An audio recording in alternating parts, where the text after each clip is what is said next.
भारत और अमेरिका के बीच बड़ी डील की तैयारी है, लेकिन आप ये मान के चलिए कि इस समय आप भारत में तमाम सेक्टर्स में देखेंगे तो खलबली मची हुई है। एक तरफ भारत बहुत कुछ परोसने जा रहा है अमेरिका के लिए और डर बड़ा लाजमी है, जायज़ है कि अमेरिका जो टैरिफ लगाएगा उससे बहुत ज़्यादा असर ना हो या उस पर किसी तरीके से ट्रंप को कुछ पीछे धकेला जा सके, इसकी तैयारी है। भारत अमेरिका से आने वाले सोया ऑयल, सेब, दाल इंपोर्ट में ड्यूटी पर छूट देने पर विचार कर रहा है।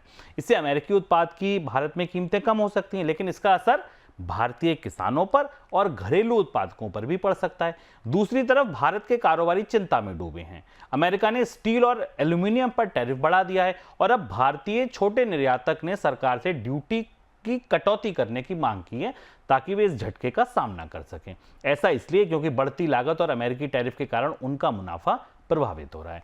तीसरी तरफ चलिए, भारत के ज्वेलरी एक्सपोर्ट पर भी खतरा मंडरा रहा है। मुंबई के स्पेशल इकोनॉमिक जोन से होने वाली ज्वेलरी निर्यात पर खास असर पड़ सकता है, ऐसी आशंका है।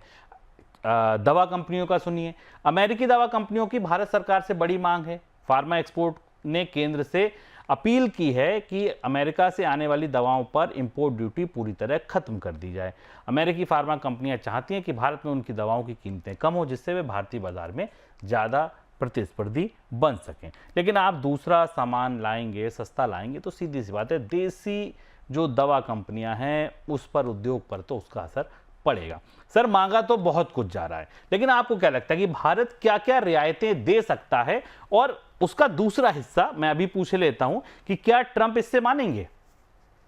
शुभम, ट्रंप ने जो मांगा उससे कहीं ज्यादा है। अब वार्ताएं शुरू हुई हैं और जो खबर आ रही है वाशिंगटन से वो बेहद चौंकाने वाली है। शायद कल इसकी स्थिति और स्पष्ट होकर आएगी जब रात भर की चर्चाओं के बाद हमें पता चलेगा। पर जो संकेत हमारे सामने आए वो भारत की पूरी ट्रेड पॉलिसी के लिए और डोमेस्टिक इंडस्ट्रियल पॉलिसी के लिए बेहद चुनौतीपूर्ण है। ऐसा माना जा रहा है कि डोनाल्ड ट्रंप ने अमेरिका से भारत को निर्यात होने वाले अधिकांश सामानों पर जीरो ड्यूटी की मांग की है, यानी न्यून जीरो शुल्क मुक्त इंपोर्ट की मांग की है। यानी एक किस्म से उन्होंने कहा है कि भारत जिन जिन सामानों का इंपोर्ट अमेरिका से करता है उनके लिए ड्यूटीज बिल्कुल खत्म कर दी जाए या न्यूनतम कर दी जाए।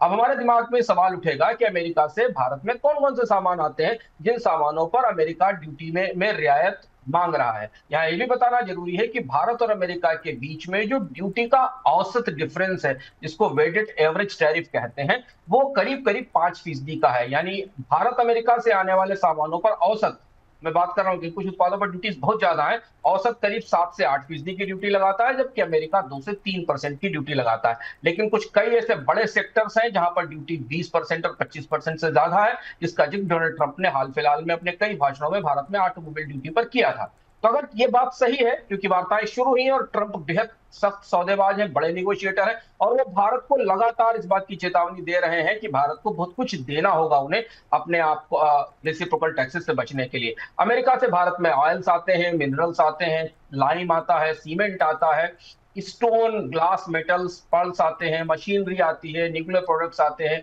मिनरल फ्यूल्स आते हैं, ऑयल आते हैं, डिस्टिलेशन प्रोडक्ट आते हैं। ये एक बड़ा बड़ा ग्रुप है जो भारत अमेरिका से आयात करता है, और इन आयात पर ट्रंप ऐसा मांग रहे हैं कि भारत को अपनी ड्यूटीज में रिकॉर्ड तौर पर या जीरो तक उस ड्यूटी को लाना होगा। खासतौर से ऑयल, मिनरल्स, लाइम और सीमेंट का जो एक्सपोर्ट है भारत को, वो करीब करीब 13 से 14 बिलियन डॉलर के आसपास है। कुछ ऐसी चीजें हैं जहां पर ट्रंप और ज्यादा रियायत के भारत के लिए रियायतें बढ़ी हुई से अमेरिका से बादाम आती है, 120% ड्यूटी भारत में लगती, 42-120% ड्यूटी लगती। एप्पल्स में 50% ड्यूटी लगती है। मोटरसाइकिल्स, जिस पर तमाम पिछली बार भी ट्रंप के साथ विवाद हुआ था हार्ले डेविडसन को लेकर, 50% ड्यूटी थी। और ट्रंप के आने के तत्काल बाद भारत ने प्रधानमंत्री मोदी की यात्रा से पहले 30% ड्यूटी कर दी थी, घटाकर ट्रंप को रिझाने के लिए। और डायग्नोस्टिक एजेंट्स इन पर 35% ड्यूटी लगती है। तो बातचीत जहां से शुरू हुई है, जो ओपनिंग हुई, जो उद्घाटन हुई, इसमें ट्रंप की आक्रामकता देखते बनती। ट्रंप पे मांग रहे कि भारत को सारी चीजों पर ड्यूटी कम कर देनी चाहिए, एग्रीकल्चर पर शायद वो थोड़ा बहुत मान जाए। क्या भारत ये सब दे पाएगा? और इस देने का बड़ा गहरा असर भारत की अर्थव्यवस्था पर होगा। शुभम, आपने शुरुआत में जो बताया कि भारतीय स्टील कंपनियां रियायत मांग रही हैं, अगर मान लीजिए रेसिप्रोकल ड्यूटी लगने के बाद भारत का स्टील अमेरिका के बाजार में महंगा हो जाता है, तो भारतीय कंपनियों को उस स्टील को सस्ता रखने के लिए भारत को उसमें जीएसटी में कमी करनी पड़ेगी, उनकी लागत कम करनी पड़ेगी, उनकी कच्चे माल की लागत कम करनी पड़ेगी, तब जाकर वो प्रोडक्ट सस्ता हो पाएगा। इससे भारत का जो इंटरनल टैक्स स्ट्रक्चर है, जो भारतीय भीतर का ढांचा है, वो भी लड़खड़ा जाए। सर अब एक और दूसरी बात और है कि देखिए अभी जो भी ट्रंप के बयान आ रहे हैं, या आप इसको पूरी तरीके से समझिए तो कुल मिला के कोशिश ये है कि ट्रंप ये चाहते हैं कि मेक इन अमेरिका की बात आगे बढ़े, मतलब अमेरिका में मैन्युफैक्चरिंग बढ़े, अमेरिका की चीज़ें इस्तेमाल हों, लोग बाहर से जो सामान भेज रहे हैं वो कम से कम आए, यहाँ चीज़ें बढ़ें। देखिए अगर मेक इन अमेरिका बढ़ेगा तो सीधी सी बात है भारत में जो मेक इन इंडिया या जो मैन्युफैक्चरिंग को बढ़ाने की कोशिश सरकार कर रही है लगातार पिछले 7-8 सालों से, 10 सालों से, उसका फिर क्या भविष्य होगा? यही सबसे बड़ा खतरा और यही सबसे बड़ी चुनौती है कि ट्रंप ने कुछ ऐसा मांग लिया है जो भारत की अपनी घरेलू नीति के से बिल्कुल उल्टा है। मुझे आश्चर्य होता सरकार की तरफ से बार बार कहा जा रहा है कि नहीं सब कुछ ठीक ठाक है ट्रंप के साथ रिश्तों में।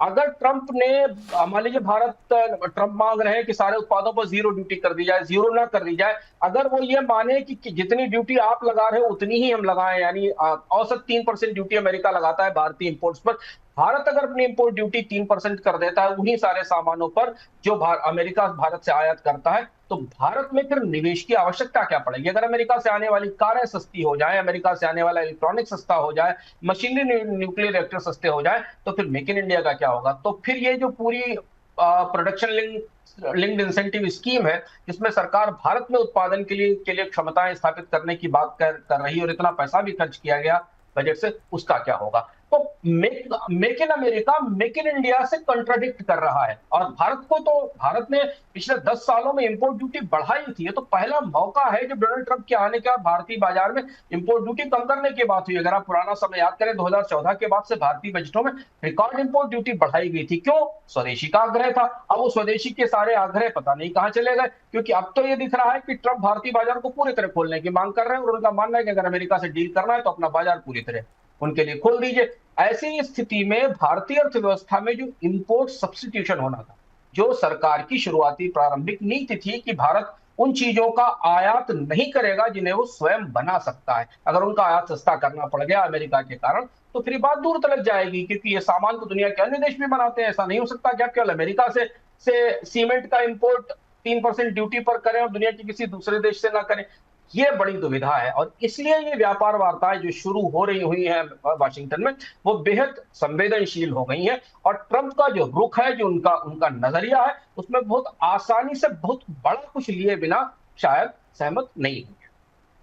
चलिए, तो यानी कि खटर पटर अभी काफी बाकी है। और देखिए ट्रंप के आने के बाद से जो चीजें हैं ना, बिल्कुल एकदम रोलर कोस्टर राइड जैसी हैं। अब लगातार बात चली थी Trump tariff tariff tariff tariff tariff. अब देखिए रात ट्रंप सोए और जब सुबह उठे तो उन्होंने क्या किया कि ऑटोमोबाइल सेक्टर को 1 महीने की राहत दे दी। जी हाँ, कनाडा मैक्सिको से आने वाली कुछ ऑटो कंपनियों को टैरिफ से अस्थायी छूट दे दी गई। ट्रंप प्रशासन ने कुछ चुनिंदा ऑटो मेकर्स के लिए ये छूट दी, लेकिन 1 महीने की दी। सर अब जब लगा ही रहे थे तो 1 महीने की छूट वापस लेकर क्या कर लेंगे, और ये वापस लेनी क्यों पड़ी दरअसल ट्रंप को? देखिए, अमेरिका में बहुत सारे लोग मान रहे हैं कि ट्रंप के तमाम फैसलों के पीछे तर्क नहीं है, और वो तो दिखता भी है आपको। तर्कसंगत फैसले नहीं है कि भारत पर रेसिप्रोकल ड्यूटी लगा देना या किसी पे भी कोई ड्यूटी लगा देना, मैक्सिको और कनाडा के साथ जो मुक्त व्यापार संधि उस पर बात ही नहीं करना देशों के साथ और एक तरफा फैसले कर लेना, बट राजनेताओं की ऐसी आदत होती। पर यह मामला बताता है कि ट्रंप के पूरे कामकाज में अगर तैयारी नहीं होती तो यह फैसला वापस नहीं लेना पड़ता। इसकी वजह समझने की कोशिश करिए। जैसे ही डोनाल्ड ट्रंप ने कनाडा और मैक्सिको से आने वाले कारों पर और कार के हिस्से पर 25% ड्यूटी लगाई, अमेरिका में फोर्ड, जनरल मोटर्स, स्टेलेंटिस जो 3 बड़ी कंपनियां हैं, उनके लिए बड़ी चुनौती पैदा हो गई। उसकी वजह सबसे बड़ी यह है शुभम कि अमेरिका में जो कारें बनती, भले ही ट्रंप मेक इन अमेरिका की बात करें, लेकिन अमेरिका में जो कारें बनेंगी भी उनके पुर्जे कनाडा और मैक्सिको से आते हैं। और इस ड्यूटी के बाद अमेरिका में फोर्ड के लिए, जनरल मोटर्स के लिए, स्टेलेंटिस के लिए कारें बनाना बेहद मुश्किल हो जाएगा। यानी अमेरिका के अपने ग्राहकों को वो कारें महंगी मिलेंगी जो वहां बन रही हैं, क्योंकि उनके कंपोनेंट्स कनाडा और मैक्सिको से बनकर आते हैं। और ये बात घोषणा से पहले सोची गई कि नहीं सोची गई, आश्चर्यजनक बात है, क्योंकि उसके अगले ही दिन ट्रंप को एहसास हुआ, बाजार में स्टॉक्स गिरे और ट्रंप को अचानक एहसास हुआ कि नहीं तो गलत हो गया, और फिर उन्होंने इस ड्यूटी पर एक महीने का पॉज दे दिया, इसे रोक दिया। उसके बाद बाजार में इन कंपनियों की स्टॉक्स बढ़े थी। दूसरी वजह यह है कि अमेरिका और मैक्सिको कनाडा के साथ एक एग्रीमेंट है जिसको यूएसएमसीए बोलते हैं। इस एग्रीमेंट के तहत नॉर्थ अमेरिकन कॉन्टिनेंट में बिकने वाले वाहनों को इस बाजार, अमेरिकी बाजार में फ्री एक्सेस के लिए नॉर्थ अमेरिका में बने हुए कंपोनेंट्स का इस्तेमाल करना होता है। तो इस एग्रीमेंट के तहत तो नॉर्थ अमेरिका में जहां जहां कंपोनेंट बनते हैं उनके इस्तेमाल करके बन जाने वाली कारों को स्पेशल रियायत मिलती है। ये दो बड़ी वजह थी। और पहला झटका ट्रंप के ड्यूटी लगाने के पूरे अभियान को ऑटोमोबाइल सेक्टर से मिला, जो कि अमेरिका का सबसे बड़ा, सबसे मजबूत और पॉलिटिकली भी बड़ा पावरफुल सेक्टर है। उसने सबसे पहले ट्रंप को झुकने पर मजबूर किया। और उसके पीछे वो उपभोक्ता है जिन्हें पता है कि अगर कारें अमेरिका में बन रही है और उसके पुर्जे कहीं बाहर से आ रहे हैं तो वो कारें महंगी होंगी। तो ये चीजें कैसे बाहर निकल कर आएंगी, स्टील का क्या होगा, स्टील महंगा होगा तो अमेरिका के उपभोक्ता ट्रंप से खुश होंगे या नाराज होंगे, ये आने वाले समय में देखना होगा। लेकिन ये बताता है कि ग्लोबल सप्लाई चेन्स कितनी एक दूसरे से जुड़ी हुई हैं और दुनिया की सप्लाई चेन्स में निर्भरता कितनी ज्यादा है एक देश की दूसरे देश के ऊपर। अचानक इन्हें उथल पुथल कर देना, सर के बल खड़ा कर देना दोनों तरफ नुकसान करता है, फायदा नहीं करता। और ये जो ऑटो का फैसला, ऑटो पर टैक्स लगाने का फैसला, ये बताता है कि ट्रंप के फैसलों के पीछे अभी कोई सुविचारित रणनीति नहीं दिखती। चलिए, डोनाल्ड ट्रंप की बजट बैलेंसिंग योजना भारत पर मिला जुला असर डाल सकती है। अमेरिकी बजट को स्थिर करने के लिए ट्रंप प्रशासन आयात पर ज्यादा निर्भरता घटाने और घरेलू मैन्युफैक्चरिंग को बढ़ाने की योजना बना रहा है, जिसका सीधा असर भारत के निर्यात पर पड़ सकता है। ऐसा माना जा रहा है कि अगर अमेरिका ज्यादा से ज्यादा प्रोडक्शन अपने देश में करने पर जोर देता है तो भारत के मैन्युफैक्चरिंग सेक्टर को इसका तगड़ा झटका लग सकता है। लेकिन दूसरी तरफ अगर आर्थिक संतुलन सुधरता है तो भारत के लिए नए निवेश और व्यापार के अवसर भी आ सकते हैं। सर, ये फायदे नुकसान को कैसे समझा जाए? ये बजट बैलेंसिंग की जो पूरी चर्चा है, इसमें खास चीजें क्या होने वाली हैं और भारत किसी बड़ी रियायत की उम्मीद कर सकता है क्या? ये भी बहुत महत्वपूर्ण घटनाक्रम है और खासतौर से उस समय ये चर्चा शुरू हुई है जब भारत के साथ ट्रेड डील पर बातचीत हो रही है और भारतीय अर्थव्यवस्था बहुत दम साध कर देख रही है कि भारत और अमेरिका की ट्रेड डील की बातचीत में क्या निकल कर आता है।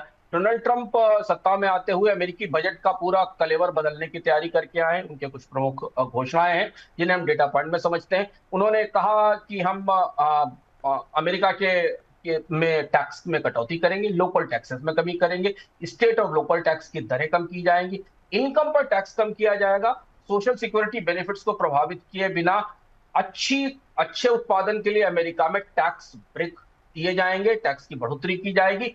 और इन सारे प्रपोजल्स से अमेरिका को करीब करीब 5 ट्रिलियन से 11 ट्रिलियन डॉलर तक का नुकसान होगा, या इन प्रपोजल्स के जरिए अमेरिका के राजस्व में 5 ट्रिलियन डॉलर से करीब करीब 11 ट्रिलियन डॉलर की कमी होगी।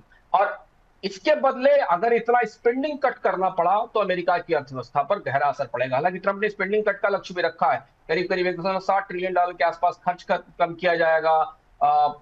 जो टैक्स कट किए जाएंगे अगले 10 साल में उनसे 4.5 ट्रिलियन डॉलर के आसपास की कमी होगी। लेकिन इसे संभालने के लिए डोनाल्ड ट्रंप एक पूरी टैरिफ की पॉलिसी बदलने जा रहे हैं और इसीलिए उन्होंने रेसिप्रोकल टैरिफ लगाया है। आपको याद होगा, हम लोग एक बोनस पॉइंट के पिछले संस्करणों में चर्चा भी कर चुके हैं कि ट्रंप तो यहां तक चले गए कि उन्होंने कहा कि अमेरिका में इनकम टैक्स खत्म कर दिया जाएगा और अधिकांश राजस्व सिर्फ कस्टम ड्यूटी से, टैरिफ से वसूला जाएगा, जो कि 19वीं सदी के शुरुआती दशकों में अमेरिका में होता था। तो ऐसी स्थिति में दुनिया के देशों के लिए बड़ी दुविधा यह है कि ट्रंप अपने बजट की जो बुनियादी मैट्रिक्स है उस मैट्रिक्स को बदलने की तैयारी कर रहे हैं और उसमें राजस्व जुटाने के लिए उनकी अधिकांश कोशिश अमेरिका में आने वाले सामानों पर इंपोर्ट ड्यूटी बढ़ाने को लेकर है, यानी टैरिफ बढ़ाने को लेकर। और टैरिफ इनकम उनके पूरे के पूरे बजट बैलेंसिंग एक्सरसाइज की बुनियाद है।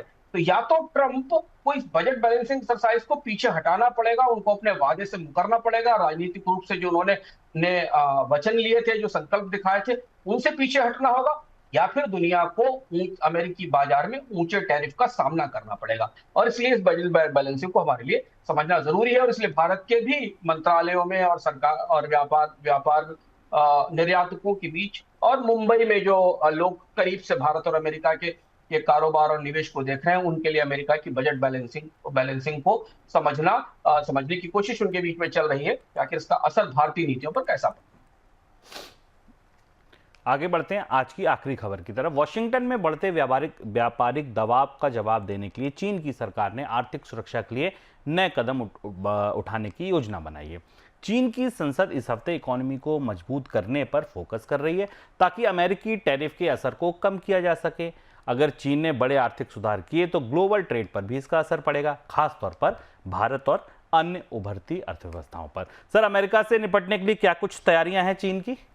और चीन ने काफी उत्साही टारगेट रखा, 5% की ग्रोथ का टारगेट रखा है, जबकि सबको पता है कि अमेरिका जो सबसे बड़ा बाजार है चीन का, वहां चीन के सामान पहुंचने में अब दिक्कत होगी। अमेरिका ने ड्यूटीज लगाई हैं और इसके अलावा भी आने वाले समय में कई और सामान है जो जो चीन से अमेरिका को जाते हैं, उन पर ट्रंप सख्ती कर सकते हैं। लेकिन इस टैरिफ बार के बावजूद चीन की सरकार ने अपने आर्थिक लक्ष्य में कोई कटौती नहीं की और ये कहा है कि इसके बनिस्बत नए बाजारों की तलाश करके वहां सामान बेचा जाएगा। दूसरी महत्वपूर्ण बात है कि सरकार ने यह भी कहा कि अगर जरूरत होगी तो अर्थव्यवस्था को मजबूत करने के लिए नया स्टिमुलस दिया जाएगा, यानी सरकार पैसा चीन की सरकार और अर्थव्यवस्था में और रियायतें देगी। पिछले 2 साल चीन की अर्थव्यवस्था के लिए काफी खराब रहे थे, सरकार को बार बार स्टिमुलस देना पड़ा था। लेकिन अब यहां से हम कुछ चीजें भीतर से निकलती हुई देख सकते हैं। अमेरिका और चीन के बीच व्यापार उद्धव लगभग खुल चुका है। 2018 जैसी स्थिति अगर नहीं आती कि ट्रंप अपने फैसले लेकर पीछे नहीं हटते और चीन से दोबारा समझौता नहीं कर लेते